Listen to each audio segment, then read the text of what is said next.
Diwajibkan oleh Allah berpuasa sebagaimana orang-orang dahulu para nabi dan rasulnya Allah ada syariat puasa juga, Pak. Sama. Bukan kita doang umat Nabi Muhammad yang puasa.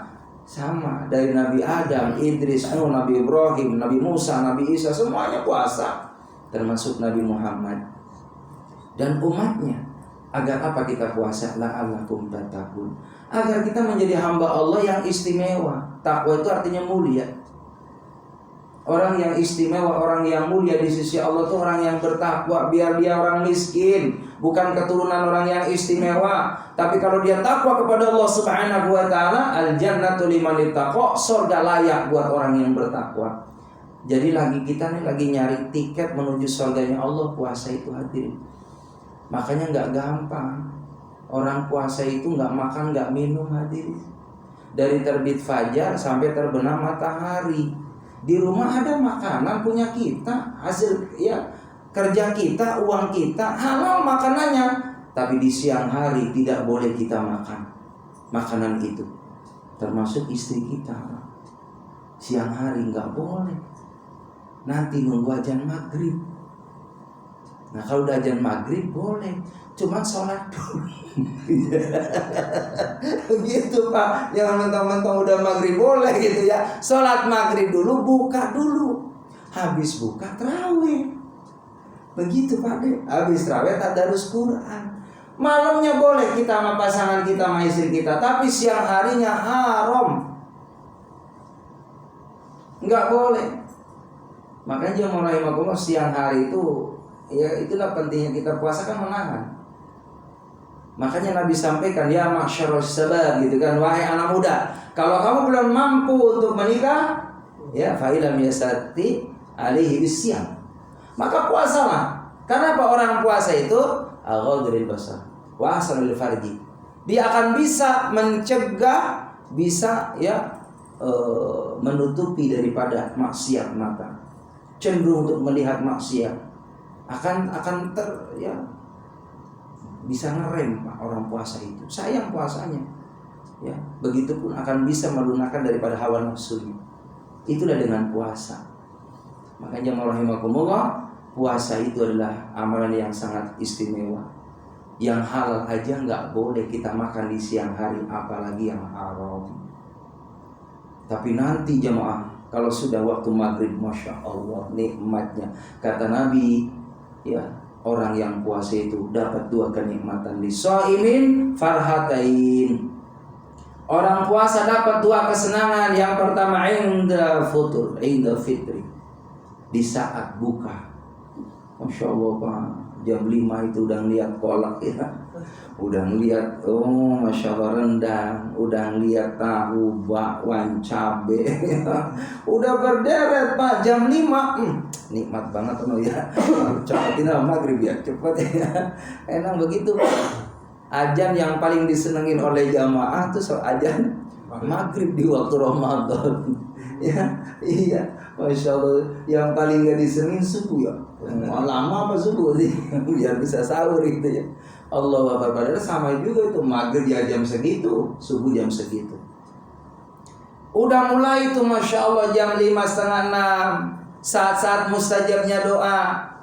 Jangan lupa kita doa dulu Pak, sebelum kita mulai kita santap, ya kan buka puasa. Itu saat yang mustajab kata Nabi, berdoa sama Allah biar diberikan barokah, panjang umur, barokah rezeki, dijaga keluarganya, ya husnul khatimah. Kalau kita minta ini 3 aja nih, dan ini dibaca di saat kita sujud terakhir. Ya, minta sama Allah Subhanahu wa taala supaya kita ditetapkan iman oleh Allah. Ya. Lalu supaya kita minta kepada Allah Subhanahu wa taala dalam keadaan ya istiqomah. Istiqomah dalam kesolehan. Lalu yang ketiga wafat husnul khatimah. Itu aja minta sama Allah dalam sujud terakhir. Di saat kita berdoa sama Allah. Kalau kita artinya minta rezeki mah udah usia 60-70 mah udah alhamdulillah lah, kita udah melalui semua itu. Yang paling inti minta ditetapkan iman, Islam, istiqomah dalam kebaikan dan wafat husnul khotimah. Itu aja harapannya. Karena udah istimewa deh, udah kaya kalau kita wafat dalam keadaan husnul khotimah. Nah, husnul khotimah itu akan bisa diraih dengan orang-orang yang tadi. berada di jalan Allah, berada dalam ketaatan kepada Allah. Di antaranya saum, ibadah Ramadan adalah bukti hamba tadi taat kepada Allah Subhanahu wa taala. Sami'na wa ata'na, Allah perintahkan puasa di bulan Ramadan, dia puasa pagi harinya. Dan puasanya meningkat, bukan hanya puasa awam, tapi juga meningkat puasa khas. Puasa yang bukan hanya kita menahan ya lapar dan dahaga, tapi juga indrawi kita dipuasain. Matanya kita harus benar-benar jaga dari maksiat mata, telinganya dijaga dari maksiat telinga, hatinya juga sama dijaga dari maksiat hati kita. Maka itulah sudah meningkat, namanya saum khawas. Kalau khawasil khawas adalah para nabi dan rasul serta para aulia Allah Subhanahu wa taala. Paling tidak khawas deh. Meningkat bukan hanya tidak ya menahan nafsu lapar dan dahaga, tapi juga indrawi kita dijaga betul-betul. Jangan gibah. Sayang disayangkan orang puasa gibah. Kata Nabi, akan ditolak puasanya orang yang ketika Ramadan dia membicarakan aib orang lain. Itu sangat disayangkan. Dari sini barangkali ada yang perlu ditanyakan, Bapak, dipersilakan.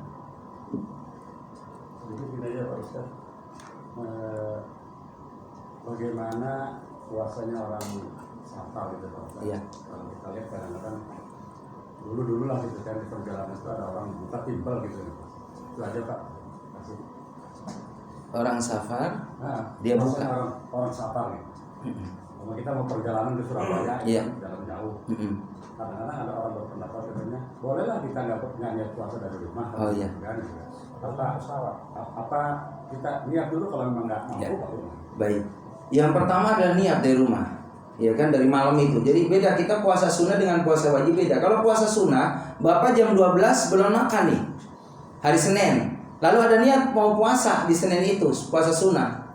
Niatkan di situ, aku niat puasa sunnah karena Allah. Sampai dan pahalanya sah itu, diterima sama Allah. Beda dengan puasa wajib, itu niatnya di malam hari. Sebelum imsak, dalam ilmu fikih. Aku niat puasa Ramadan, ya. Wajib karena Allah Subhanahu wa taala. Nah, yang penting niatnya. Di tengah perjalanan benar-benar lelah kita ini. Benar-benar kalau dipaksa untuk tidak buka, kayaknya akan ada madarat pada tubuh kita. Nah, kita boleh batalkan karena ada keterangannya rukhsah dari Allah. Ya. Tapi kata Allah, wa antasumu khairul lakum. Kalau kamu mampu dalam perjalanan puasa itu lebih baik, karena puasanya kita di Ramadan akan dibayar setelah Ramadan, beda kualitasnya di mata Allah. Begitu. Jadi boleh saja kalau memang keadaan darurat, kayaknya layu banget ini ya, nggak ada gaya lapisan gitu. Kadang-kadang ada orang dari satu dan persiapkan gitu kan, buka rantang gitu kan. Berarti kan siap. Iya, sudah siap. Jaga-jaga ya. Takutnya nanti pas di tengah perjalanan emang udah bener-bener nih kayaknya keteter banget nih.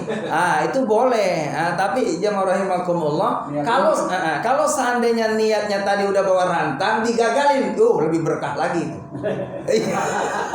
Lebih berkah lagi. Nanti ketemu rantangnya pas azan maghrib. Itu ya. Itu juga godaan juga tuh Pak. Jadi kepikir ke situ. Iya, kalau bisa jangan bawa rantangnya pada. Lillahi ta'ala aja, makanan banyak di jalan. Kalau memang kepepet, tinggal di rest area, beli deh di sana ya gitu, lebih aman daripada sudah niat bawa rantang. Baik, ini benar ada juga seperti itu ya. Zaman dulu lah Pak, kalau sekarang sih mungkin enggak. Betul ya, sekarang enggak, insya Allah ya. Mudah-mudahan ya kita terus diamankan oleh Allah Subhanahu wa taala. Tapi memang godaan orang musafir begitu Pak, godaan perjalanan. Kita sih kuat kadang-kala Pak. Cuman lihat teman-teman pada bawa teh botol, ya es campur gitu kan. Kata temennya nih, ya kasih alim juga, batal nggak apa-apa. Kata Ustaz saya nggak apa-apa. Yang benar iya, itu ya. Jadi kalau bisa pertahankan, jangan buka.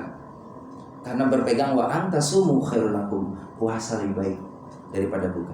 Allah alam bisawab, yang benar dari Allah. Saya ucapkan mohon maaf lahir batin, barangkali dalam pertemuan taklim saya setahun ada kalimat, kata-kata, perilaku saya yang kurang sopan, datangnya dari pribadi saya sebagai manusia, penuh dengan alfa, penuh dengan kekhilafan yang benar dari Allah Subhanahu wa taala.